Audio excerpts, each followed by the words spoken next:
To me, Until Dawn was a light adaptation of the game. It did a lot of its own stuff. It does go heavy on the jump scares and the gore, which it can be fun if you can disconnect from it. I wasn't really able to disconnect from it being the adaptation. It uses a lot of the tropes. It tries to mix in so many different types of horror films and genres, along with Groundhog Day and everything else. So in the end, I'm probably going to give this like a 4.5 to a 5. Like it was very middle of the road for me. Like it could be fun if you just go in to get the horror aspects of it.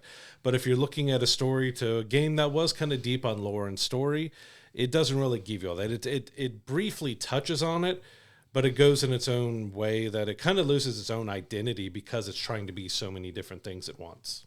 Yeah, and I viewed it from a completely different lens than I was able to disassociate from the fact that it wasn't the narrative from the game, and they do a fine job of incorporating some elements of the game into it. And the practical effects were done very well. I think the narrative was fine if you take away the fact that it's not the game itself, but it's loosely based on it. I'm giving it a 6.5 personally because I got a lot of enjoyment from the film. The acting's fine, the dialogue's decent, but it's not great. It's not going to like elevate it higher. I think the horror elements were done well. If you're a fan of jump scares, I like a good jump scare. They do that in abundance here. You get a lot of that from the game. So there are elements of the game that they do incorporate well.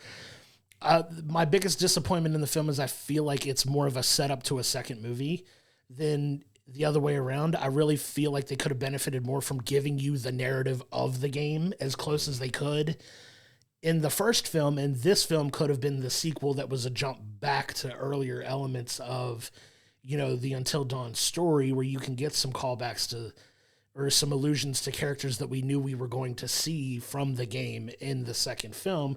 And if they'd have done that one first and this one second, I think people would probably be a little more receptive to it.